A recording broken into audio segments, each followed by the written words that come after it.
The Minister of Transport, Barbara Creasy, is having a press conference sometime this morning, giving a midway report back on festive season traffic.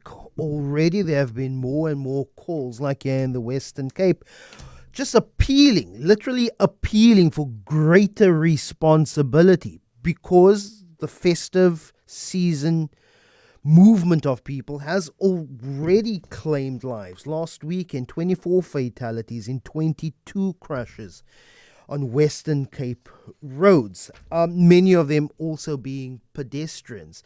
What we have seen, and this is from the statistics that are released from the city of Cape Town over the last few weeks, that as we've gone more and more into a festive season, they've been having more roadblocks and then also detecting more drunk drivers on our road. There was a 2021 study by the South African Medical Journal looking at driver intoxication, found that the prevalence estimates of driver intoxication in car crashes was between 33 and 69%. So between a third and two-thirds of road deaths in South Africa have to do with alcohol. Joining now on the line is Caro Smit, founder of South Africans Against Drunk Driving. Good morning, Caro. Really appreciate your time. South Africans Against Drunk Driving stems from your original organization called Mothers Against Drunk Driving, coming from the story of you losing your son in a vehicular accident. Maybe just start out by telling us what's the history of your involvement in this advocacy. Good morning. Yes, I am a specialized alcohol and drug educator and counselor, and I had worked with Mothers Against Drunk Driving in America. And then, unfortunately, my child was killed by a woman who drove after an office party, irresponsible, selfish woman, and she killed my child. So I started South Africans Against Drunk Driving to try and prevent this terrible, terrible tragedy happening to anybody else. We know the risks associated. We also, and we've had this conversation on our radio show a couple of times on the low conviction rate. People take all this into account. But in terms of the moral and the ethical code of South Africans who see nothing wrong with, after imbibing, having a drink, then deciding to get behind the wheel of a car, does that switch not turn on for us as South Africans, Caro? Unfortunately, it does not. And the reason it doesn't is that people know that they can get away with it. So behavior only stops if you know that you are going to get caught. There are going to be legal and financial repercussions. So people take the chance. And if we look at our huge amount of alcohol abuse as it is, binge drinking. So binge drinking, and then you've got the binge driving or the drink driving.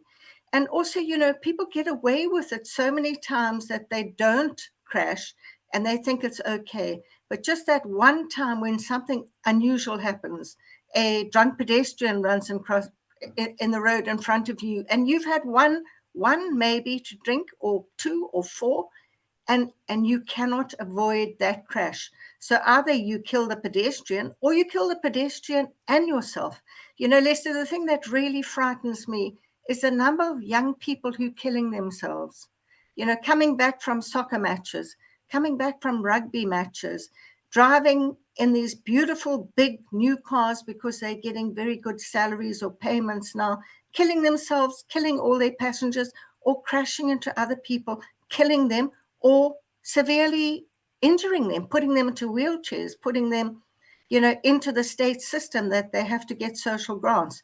The terrible, terrible trauma behind this really irresponsible act. Yeah, drunk driving conviction rates in South Africa is in the single digits, somewhere around the 7% mark. When we're talking about measures to try and convince people, a conviction rate, any form of punishment, doesn't seem to be working. The most that people are going to get is probably going to have a pretty rough weekend in jail if you're roadblock on a Friday night, you'll probably spend the rest of the weekend until you appear in court. The likelihood of you ever being convicted is 7%. So what does that tell you, Caro? Yeah, it tells us that the government is actually not taking road safety seriously. So I have asked for Cyril Ramaphosa to class road crashes as a national disaster. If we think of the terrible tragedy of the 23 children who've died from alcohol poisoning, and that has now been classed as a natural disaster, we are losing about 92 children every single month in car crashes. Okay. If you look at this, so why is it not classed as a national disaster? That's 276 children every single year, let alone looking at the other 11,600 people who die every year. And, Lester, if we look at this festive season alone, we are going to have the equivalent of the crashes of 27 Greyhound buses full of people who die. Now, when one bus crashes, the government goes, oh, this is terrible, let's investigate it. We're having 27 will crash this festive season. We will have 228 equivalent crashes the whole of next year. And surely, this has to be taken to Parliament.